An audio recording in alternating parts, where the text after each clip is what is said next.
Welcome to the Research Works podcast, brought to you in association with Curtin University and the Healthy Strides Foundation.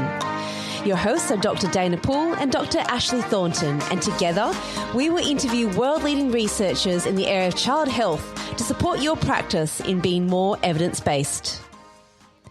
The team at the Research Works podcast acknowledges the traditional custodians of the land and waters on which we live and work. We pay our respects to all First Nations peoples, elders past and present, and would like to acknowledge the traditional custodians of the land on which we record this podcast each week, the Whadjuk people of the Noongar Nation. We recognise their continued connection to this beautiful budja we call home.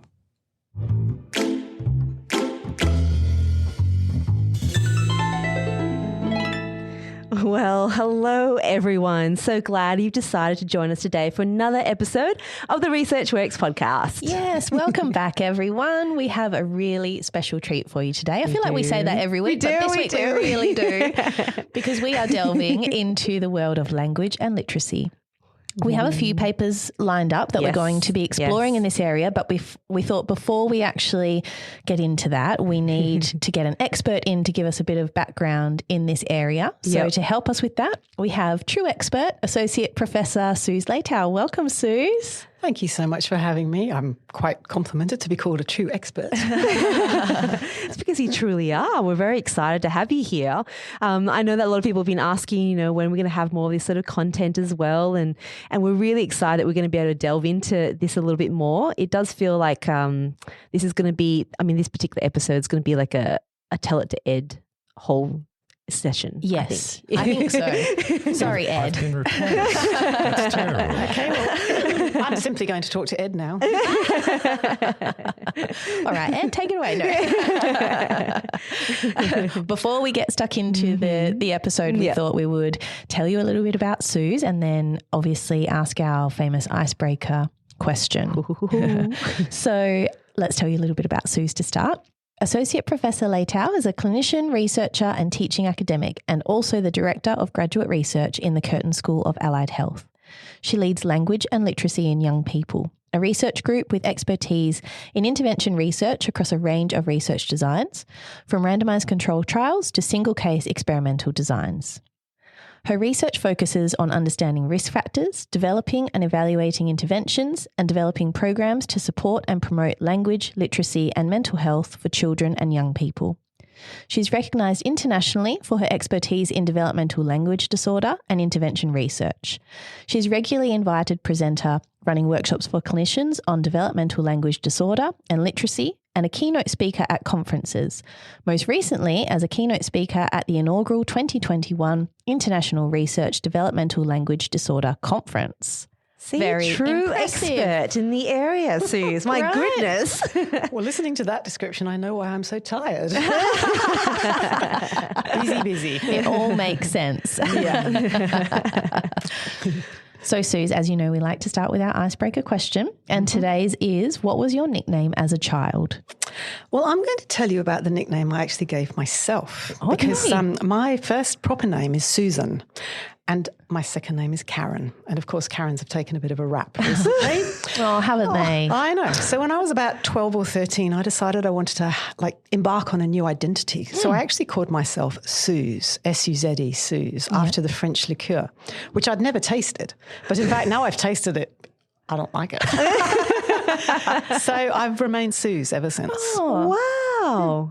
That is so brilliant. Yeah, I love that. I know. Well, it's when you want an identity when you're a teenager, you know? You I just do. I didn't want to be another Susan. I was just bored with that. Wow. You wanted to make your own mark. I did. I really like that. Plus, I didn't like the nicknames my father used to call me. And we're not going there. Sounds so juicy. Yeah. Oh, my gosh. I'll tell you after the show. Okay.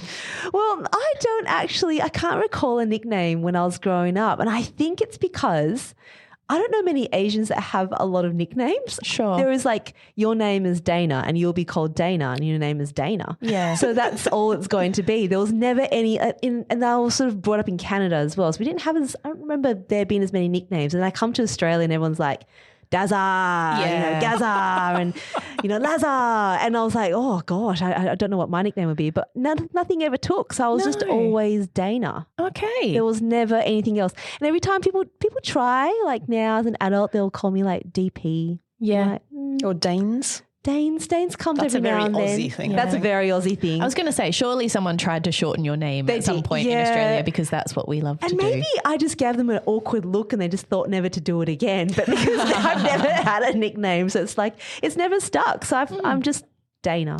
Okay. Yeah. I'm going to call you Dazza from now on. Okay. Okay. Oh, Ash. Now I feel like I fit in. Yeah. Thank you. No what problem. about you? I'm always curious where these icebreaker questions come from. I love it.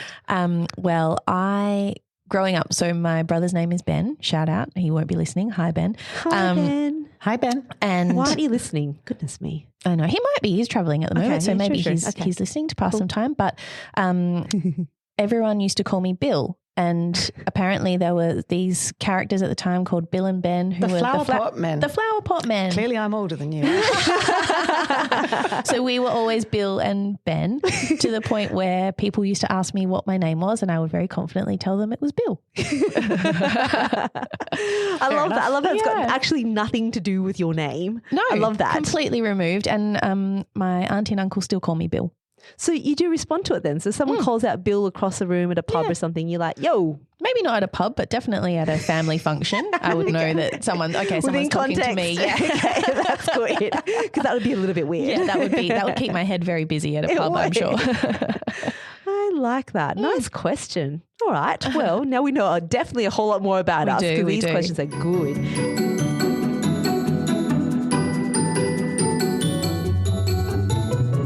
Let's get into what we'll be talking about today. So today we're going to set the scene for many of our upcoming conversations from researchers in this area. So today we're going to do a bit more of a broad view of what language and literacy in young people is, what research is currently being conducted, and therefore where can we look to for most of the updated information and research in the area. So we have actually put together a whole series of questions that we're going to fire off at Suze so that we can actually just hopefully just get a bit of an overview about, what these topics actually are. Because I think a lot of us have heard about a lot of them. And but in terms of what it actually means, and we always know definitions are so important to therefore make sure we're all on the same page. 100%. So here we go. This is why we sort of say it's a bit like a big tell it to Ed. So to start with, Suze, can you tell us firstly what language and literacy in young people is, and why and how did you get it all started? Oh, okay. It's a big question. I know. It's a big one. And so it was about 2017. Uh-huh.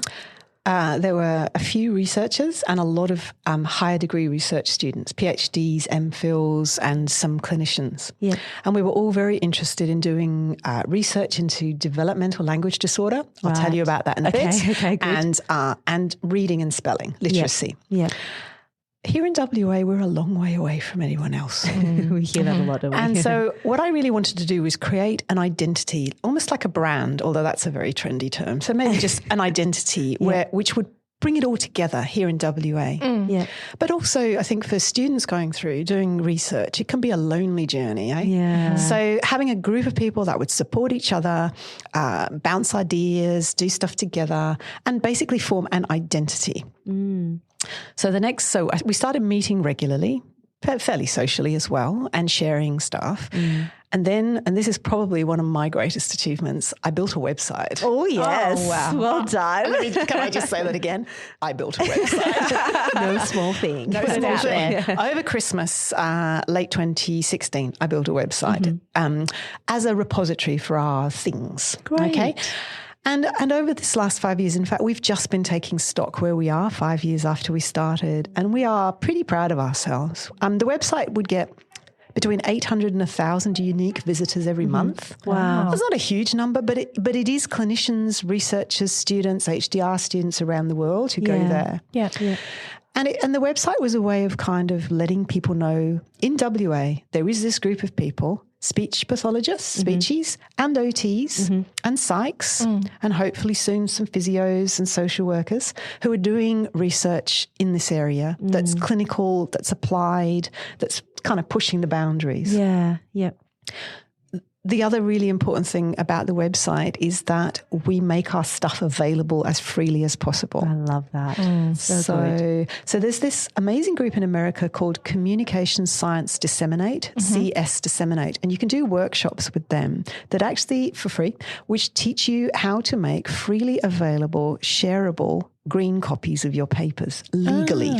Oh, wow. So one of the tabs on our website is actually where whenever we have a publication, because we don't have a lot of money, so we don't have much stuff that's open access. Sure. So we put up those freely available copies that we know are legal. Yeah.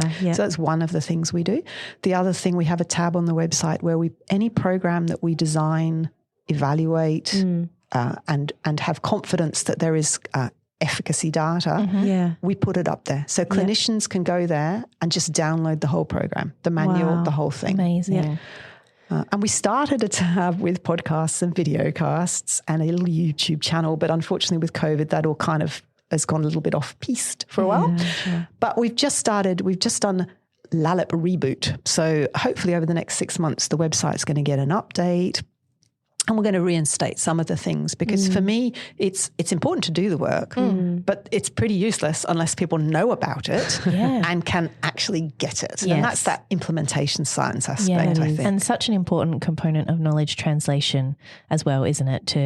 To have somewhere that is easily accessible for people, getting the right information at the right time in the right way. Yeah. And I think for a lot of clinicians, being able to access evidence can be quite a barrier sometimes, can't it? Yeah. So, and we get lovely messages through the website or on Twitter from people saying, thank you, I don't have money to buy resources. So clinicians sometimes in other countries that don't have a lot of money who are using the stuff. That's so great. Yeah. So we've just rebooted the meetings and here we are 5 years on and most of the initial cohort have now graduated. Oh, amazing. So we've got doctors and MPhils all over the place working with us and we're recruiting some new research students and growing our interdisciplinary focus. Yes. So I love that. I mean, and that's what we're all about, isn't it? Like, you want to have information that is reliable source of information, and so much of the stuff we keep talking about, things that are online are not curated. But if you want to go here, that this information has been, it's of a high quality, and to be able to share that is such a powerful thing, and that's such a barrier to so many of knowledge translation strategies. So that's really impressive, Suze. I absolutely love that. Can you tell us a little bit about some of the strands of research that sort of make up the research that your group conducts? Sure. So when we talk about language, and I'll start with oral language, what we're really talking about is across a range of something called the domains of language. I know you guys talk about the domains in the work that you do. Yeah. So when we're talking about that, we're talking about these things like semantics. So semantics is vocabulary and meaning. So when we communicate, we need to choose words and we need to convey meaning and we need to learn words. So we've got research going on in those strands. Syntax is just a posh word for grammar. Okay. And morphology is the posh word for those little bits of words that we stick onto words that change meaning or grammar, like the past tense ed or the plural or possessive s. Okay. Yeah. So we've got research in that area as well. Okay. We will also talk about a domain of language called phonology or speech sounds. So when we say words and talk, we have to pronounce them or articulate them. We don't have a lot of work in that area in language and literacy in young people. And pragmatics, social use of language. Like we can be very good at having words and putting sentences together, but we actually use language to communicate in social contexts. So we need to know how to use our verbal and our I'm waving my hands around here, my non-verbal communication skills when I'm talking to other people. And all of that goes to make up this thing we call language. And we think about language at the word level, at the sentence level, and at what's called the discourse level or the text level. So when we put all those building blocks together. So it's pretty complicated, really. Yeah, it is. I was just thinking about it as I was thinking about a big kind of pantry and you're just kind of pulling all the bits that you need to build the recipe, and there's lots of ways that it can, I can see how there will be lots of different ways that young people would have difficulties in doing those things. Yeah. And sometimes you might have difficulty in one of those domains. Sometimes it might be that you've got the domains, but you don't know how to use it. Or it could be word level stuff or sentence level stuff. And then, of course, we don't use language just orally like we are now. We also read and write, and we all work with people who communicate in other modalities. So that might be through signing, which we were talking about just now, or something called AAC, augmentative and alternative communication devices. These days can be pretty high tech. Absolutely. So we use language to communicate. Yeah. So can I ask from there, I think there's so many things I want to ask you, but maybe for the first point, maybe even just to set the scene now as well is, there's a common question I often hear from families and clinicians is kind of like, when should we refer to a speech pathologist? When we talk about language and all the components of it, and when we think about development, is it too soon to refer? What's your advice there? I'd love to hear what you think about that. That's such a good question. So my advice would be very simple. If a parent, a caregiver, or a significant other in a child's life has concerns about their communication skills, that's language in any of the domains I just talked about, or their speech as in the articulation of sounds, they should see a speech pathologist. Even if it is to set your mind at rest. Sure, yeah. Because part of the problem, what we know, is that in these early stages of noticing that something might be different, unfortunately, the numbers of people who actually access services is much less, we know this, than the number of people that we know will probably have difficulties. Sure. Okay. And in fact, we are doing a strand of our research is a project called Finding the Way, where we are actually interviewing families and caregivers. So there's surveys and interviews where we are actually exploring their journey from those stages of noticing through to accessing services across all of the domains, like across all of the professions, physio, OT, speech, whatever. We're recruiting at the moment. So we might be able to put the tab or the QR code or something on the show notes. Yeah, absolutely.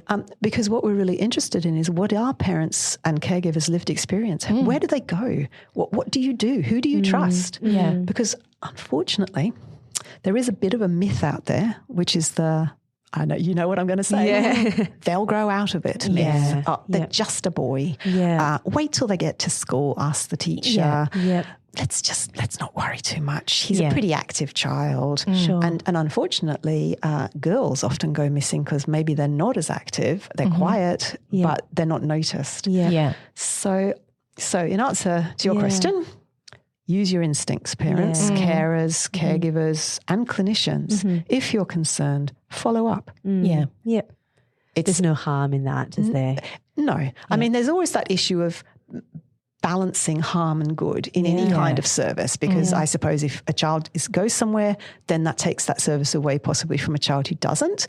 But I think on balance, the good balance, use the word balance a few too many times there, but you know what I mean, is that if you have concerns, an assessment, a screening assessment is worth having, even if it's just to set your mind at rest, give you a few things to do, maybe come back for a review later on.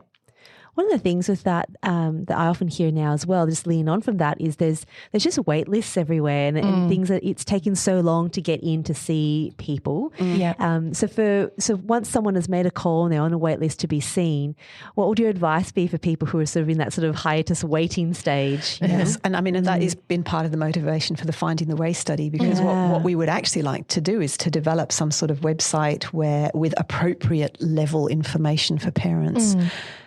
There is a waiting list website in the eastern states for parents waiting for speech pathology services. Off the top of my head, I can't remember it, but I'm happy to find that out and we could put it in the show notes.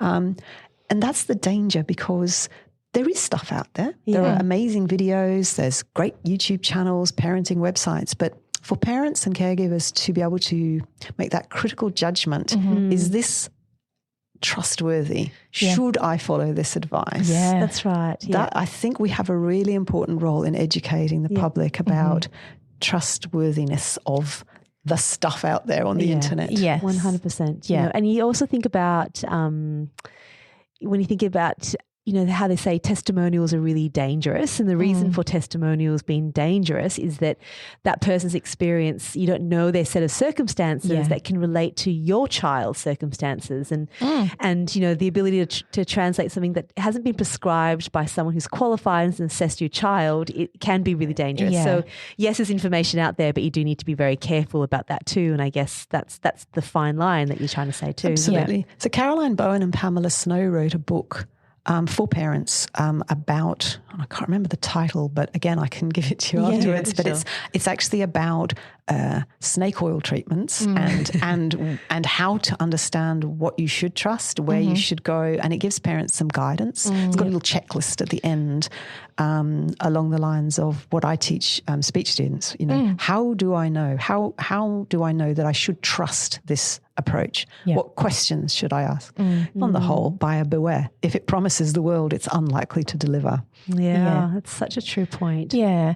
And Suze, we kind of touched on it a little bit earlier, but just to kind of go back a step and talk about maybe some of the other barriers that parents might experience to get to the point where they are getting a formal assessment. I know that, there's some people in your team who have done a little bit of work looking at those barriers. Can you talk to us about what some of the other barriers are? So that would be the work of Robert Wells. Yes. Yeah. So, there's the unsurprising ones that have come up in his model. So he's created this constructed grounded theory model in the data. Unsurprisingly, distance, geography. Yeah. But geography is not as important as you might think it is. Some of the factors that Robert, I hope I do your work the right service here. Geography is important, but not as important as you think it might be, as in the factors that face people who live a long way away often face people who live in cities as well. Money. Opportunity cost is a really big one. And that's not just money, but every time a family takes a child to a service, that's time that maybe they're taking away from work. Maybe they've had to take time off from work. Maybe they're a casual. Maybe they've got 4 other children that they have to take with them on the bus. Maybe at the service there isn't a creche, so they can't be engaged in the therapy. So there are multiple factors that I think as professionals we actually need to really consider in our service designs to make services more accessible for families to get to them. Yeah. Oh, I love that. It's actually really, really good. Yeah. Not just reduction of waiting lists. Yeah. No, I mean, that seems a topical one at the moment, but like you say, there's lots of other things as clinicians that you need to think about and consider, when a family comes to you for that hour or, however long it is, the amount of time that it takes out of their life before and after that as well is, And like what you say, didn't they do because they can't? Yes. Right. So I think we think about client-centered practice or person-centered practice in the setting of our goals together, etc. But do we think about that in the design of our services, in the location of our services, in the time we offer our services, etc.? And I love that term, the opportunity cost. I think I saw you write that in a few of the things that we've been working on, and I saw that pop up. I'm like, I love that term. And I can see why, because when you think about it, just helps you to sort of take a step back to look broadly, opportunity cost, that there's so many different opportunities that could be present, that could be taken away. And, is it worth it? And what are we providing as a result? And that's our responsibility as health professionals, And it's not just the child, the opportunity, the parent, the opportunity cost. I think we also have to think about the child. Yes. I mean, their occupation is going to school. That's right. So if they're coming to see you when they should be at school or could be at school, where's the opportunity cost there? Yeah. And we've talked about that before, haven't we, with lots of, time spent in therapy is, and children don't do therapy to get good at therapy. They do therapy so that, to enrich all the other facets of their life. So the more time they're spending in therapy, the more time they're spending away from all of those other opportunities. That's right. And so, there's a real responsibility to make sure that, you're maximizing the time that you have with them. Yeah. And it's not to the detriment of those other, I think it was Magda Gerber who said play is a child's work. So absolutely. And occupational therapists have taught me so much about That's right. I love that. So that's one sort of broad strand of our work around service delivery. I love that. Should we get more into some of the language areas? I think so, yes. So this is where we take our crash course in. All right, well, I'm going to give you, I think what I'll do is I'll skate across the top and give you some sense of the different areas of work that we're doing. Yeah. Fantastic. People are so welcome to just Google language and literacy in young people and go to our website and investigate further. And then perhaps you can do some more deep dives into some of the different areas. On those areas that kind of pique your interest. Yeah. I think that's a great idea. So one of the questions you popped on your question list for me, I think it was you, Ash, was comprehension. What are we doing in the area of comprehension? Yeah. And one of our older programs, one of our original ones by Dr. Emily Dawes, was part of her PhD. So when she started, we couldn't find anything out there that had evidence to actually support the development of oral inferencing in young children. So inferencing is different to literal comprehension. It's the understanding you do when someone doesn't literally tell you something like the table is wide, but someone tells you something where you've got to make an inference to understand. Okay. Yep. So it could be something like, I was putting together the table that I bought from IKEA and I ran out of Band-Aids. Okay. Now you both laughed because you made a big inference there as to what happened to my thumb or my fingers or something. Okay. But that's actually, there's a lot going on in making an inference in terms of those domains of semantics. So understanding the words, but you wouldn't have got that from my words or from the grammar. You actually had to use your other higher level language skills, your social language skills to make that inference. Yes. Now that was an adult example. Okay. Yeah. But kids have to make inferences all the time, and especially when they're reading storybooks. Okay. So Em developed. She first of all, she did her classic me supervisor. You can't do an intervention until you have been really sure about what you're going to intervene. So her first study involved profiling the language skills that contributed to making inferences in young children.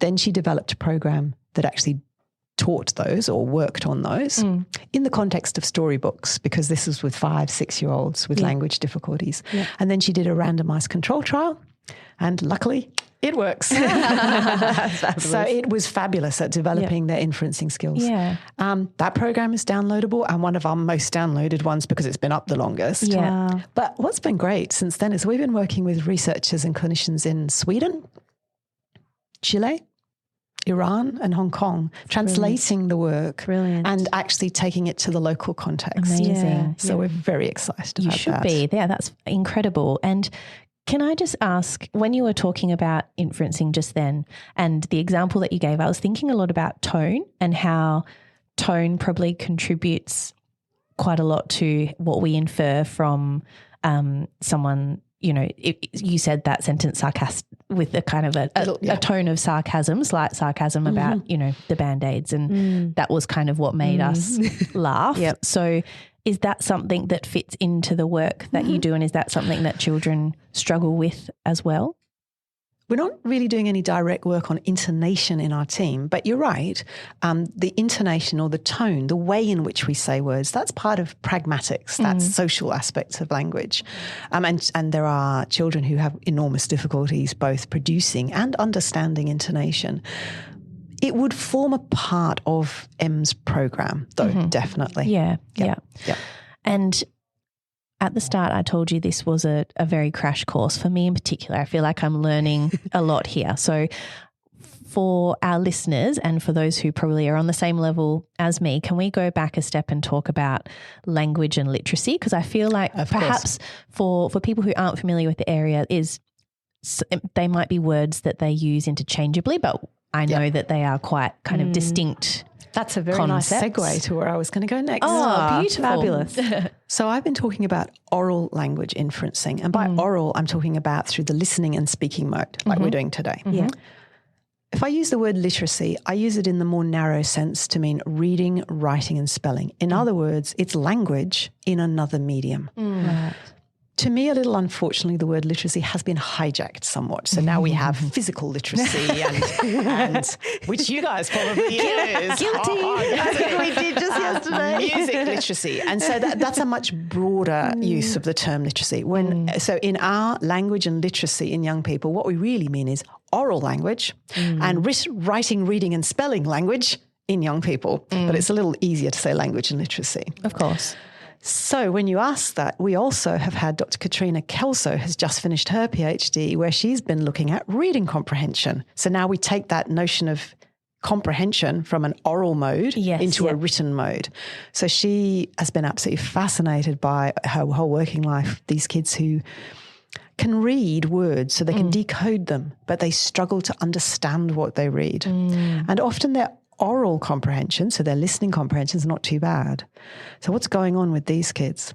So she's actually done a similar sort of concept to Emily's program. So she investigated some factors that influenced their reading comprehension, and she's developed some reading comprehension programs, evaluated them using SCEDS, single case experimental designs. I'm looking at Dana. And they're also available on our website.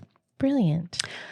And then there's like another aspect of literacy, which is that just being able to decode, read the words, translate the letters into sounds and access the words. So that's decoding or word recognition. And we've got another strand of work, which is Dr. Tony Seiler, who's developed some apps, decoding apps that are also downloadable from our website. Wow. And when I say these things, they're free.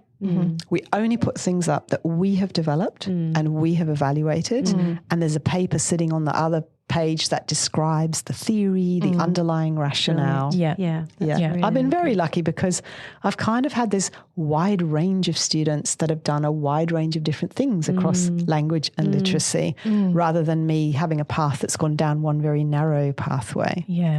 That's I love brilliant. that. It's so good. Yeah. Can I ask with that, when you're talking about all of these skills, I'm gathering that they we would expect they develop over time. Like they're all things that we can continue to develop. It's not like, well, how similar or different is it? You know, when we talk about certain skills, I feel like walking is one of those ones that's very easy to sort of say there's this progression. You would expect one thing to happen before the next. And by this age, you should be walking. If not, you need to seek some support or some help to find out why.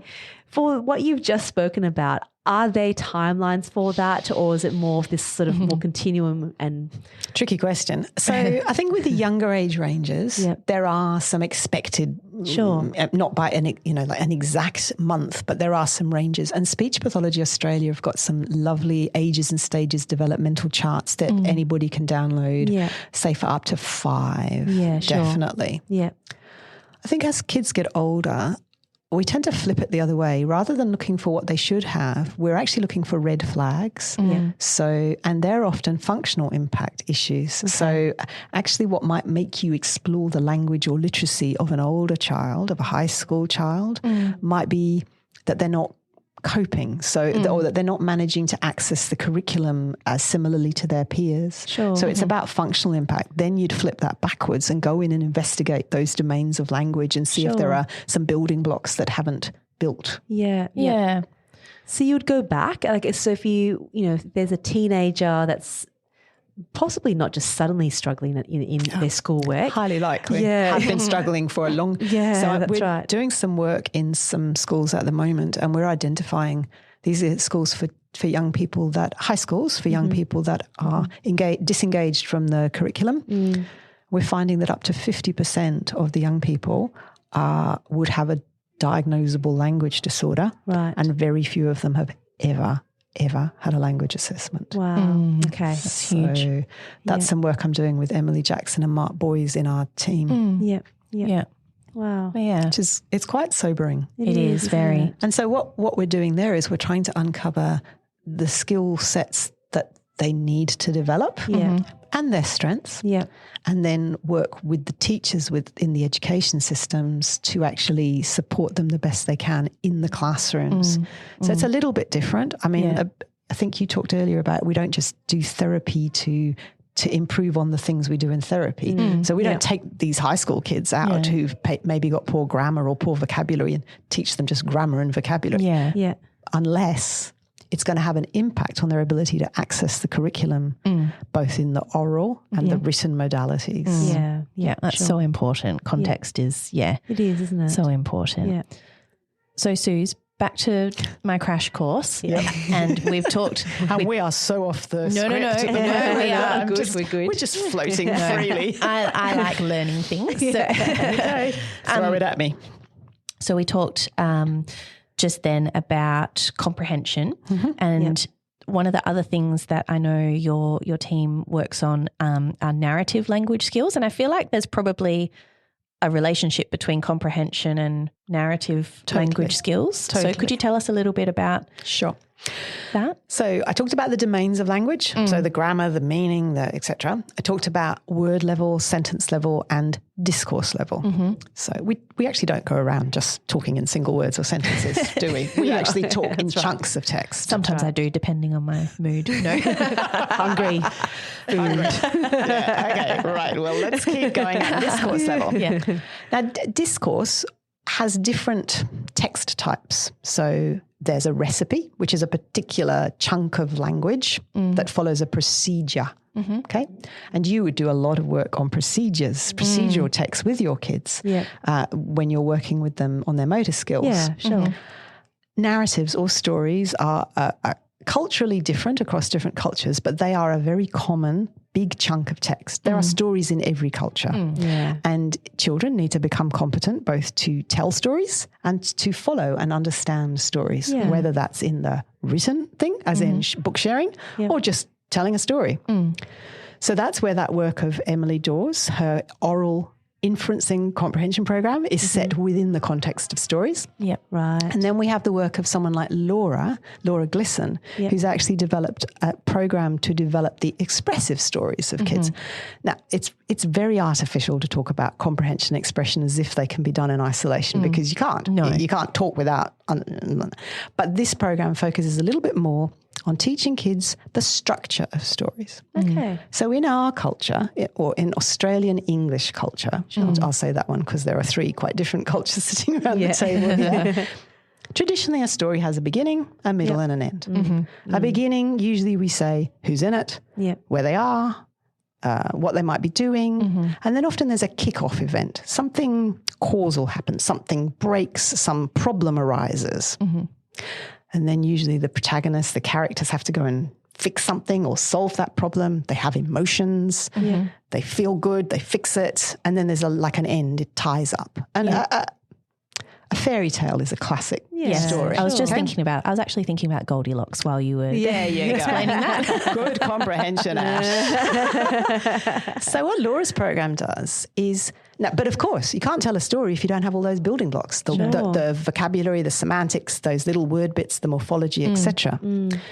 It's quite time consuming to teach all of those. So what Laura wanted to know was, could teachers in schools and speechies working with kids with poor storytelling skills, could we teach them that structure, what's called the macro structure of stories, in which we're going to model heaps and heaps of language, vocabulary and grammar? Could we improve both? Because if we could, that would be quite efficient, wouldn't it? And what she found was, yes, but for certain types of kids. Okay. And I'm going to leave you hanging there, because if you want to know more, you might want to ask Laura. I love that. I've just told you a story. And I've hooked you in. But what I can say is that the program is effective. That's so good. Certainly for structure. And for some kids, it's also effective for language, the language building blocks. And you can download that program from our website for free. So good. I love that. Incredible. And Laura's been in England working in schools for children with developmental language disorder. And she's back in Perth now. Oh, wow. Okay. So we're very excited to have her back. Yeah. Absolutely. We'll be chatting to her soon, I'm sure. Another little hook. And then I guess we do also have people that are working on the building blocks of language. So Sam Calder is our grammar person. He's just brilliant. He did linguistics as his first degree. He's what we like to call a grammar nerd. He can use long words that I remember when I was actually teaching him when he was a GEM student at Curtin, and every now and then I would have to define a term and I'd go, Sam? So it's great to have a linguist in your class. Yeah. And he has done the most amazing series of programs and studies that are SCEDs. Power of one. Dana, power of one. I love it. Single case experimental designs. So very carefully controlled, small studies that just kind of build up over time that even if you didn't work on those grammar goals, the methodologies, the procedures you use with the kids, etc., are generalizable. So lovely stuff. I love that. Can you just, so if we're going to go back to, in terms of what grammar, how would you, because I feel like that term sometimes is just coined a lot. Like people just talk about, you always have these grammar Nazis, they'll come along, they'll be like, oh no, you haven't got this right. But what is grammar exactly? The Oxford comma, all those things, Yeah, that's right. Well, and you see, that's a really interesting point because you're using the word grammar there quite generically, like we said, literacy. Yes. Okay. So when we're really talking about grammar, we're talking about how we put, words have different roles, don't they? So there's verbs or there's nouns and so they can be the subject of a sentence or the object. So it's how we construct sentences. So your example of going to the cupboard and getting the bits out, it might be going and getting the Lego blocks out and creating a string that has to make sense. So grammar in English has rules that we follow. Now, some people think languages should be more fluid and it doesn't matter. And I would probably agree with that. But if we had no rules or no conventions, I'm not quite sure how we'd understand each other. Yes. Sure. I heard a really interesting example about this the other day, actually, where how there's, you will know much more about this than me. There's a certain order that you would describe something to people. So it's a big green ball. And if you said it's a green big ball, that doesn't it feels strange to say it in that way. And it's not how we would naturally describe something. But in French, you can probably do it that way. Yes. And in German, you're often sitting there for 10 minutes waiting for the key word to come at the end of the sentence so you'll actually be able to understand it. Yeah. So there are rules and there are conventions. I think you have to get a nice balance. Languages change. That's fine. But if we had no rules or conventions, I don't think we'd understand each other. That's true. There's also those little morphemes, those little bits of words that you stick onto words. So you take a word like walk, then you can say walks, walking, walked. Yeah. They all carry meaning difference from those little grammar bits. Yes. Now, developmental language disorder is one of the areas that we work in a lot in our team. Yeah. Those grammar bits, morphemes or morphosyntax, if you want to use the long word, are for some reason very difficult for children with DLD. It's almost like a marker, one of the markers of developmental language disorder. Right. And so that's the bit that Sam's been really working on. And in fact, we're collecting data at the moment on the grammar project. So on Tuesday, I was actually collecting data from 4 to 6 year olds who who really struggled with those little word endings and yet a typically developing 4 to 6 year old has no trouble. So you asked me earlier about identification. It's almost like a bit of a red flag. If you have trouble with those little word endings, that's certainly often a little alerter. Sure. Yeah. And so Sam's program is how to train those skills in kids, how to support kids to develop those little grammar bits. Yeah. Yeah. And I imagine for children who do struggle with, one or some aspects of language and literacy, it can feel quite isolating and, has quite a large impact on the things that they spend the majority of their time doing, like schooling. Absolutely. So could we just talk a little bit about mental health and the relationship between mental health and language and literacy? Totally. And that actually is probably our latest bigger area of research. So we have people like Emily Jackson, Liz Hill, Mark Boys, me, exploring a number of different issues. So we know, what do we know? We know that if you have oral language difficulties, you are more at risk of functional engagement participation. So that may lead to having some difficulties with mental health. We also know that if you have mental health difficulties, you're more likely to have an undiagnosed language difficulty. Right. There's a high correlation, association between those two. Yeah.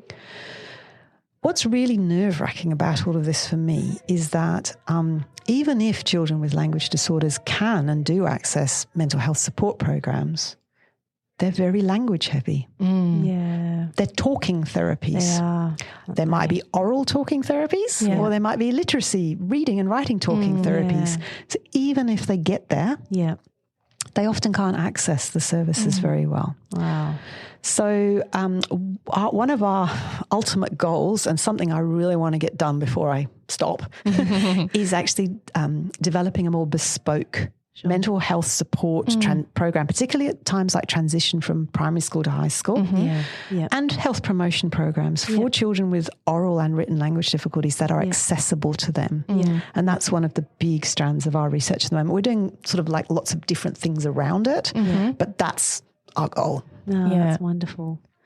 Gosh, I feel like you've given us such a great overview about the research that your team is doing. Yeah. And you have definitely told a wonderful story, because we're so excited to hear about all of the parts and the components of all things that will be happening along those lines as well. For sure. Yeah, thank you. I think there's one probably area that I haven't yet touched upon, and that's memory. Ah, yes, yeah. I did notice you asked me a little bit about that. You remembered. I did, which for me, Ash, is quite amazing. So Emily Jackson has done some really interesting work, because you know how I said before that children with developmental language disorder seem to have this kind of difficulty with the little bits of words, those morphemes. Why? Yeah. And one of the theories that underlies this is that they have difficulties with particular aspects of memory. So we have our memory, you know, our short-term memory, our long-term memory. Mine is short. We have our working memory. That's our space where we hold things, we rehearse things. But we also have these things called procedural memory and declarative memory. Procedural memory is that it's the implicit one. It's the one where we just kind of learn stuff. And I think motor skills is often Ash? Yeah, I'm just, say tying your shoelaces. You know, there's a process and a procedure that you go through, and it's becomes implicit over time. Whereas declarative memory draws more on the explicit system. Now, there is some theory that children with developmental language disorder have particular areas of deficit in the area of the brain that underpins the procedural memory. Now, it's a controversial one, and Emily's done a lot of exploring of this, and she did this massive study with lots of kids, and she also assessed things like working memory. And actually her research seems to show that it's the working memory that's the issue. Right. So, and, you know, we think about the little kids that we do work with, there is definitely something going on with their organisational memory-based skills, and I think that's something that we need to know a little bit more about.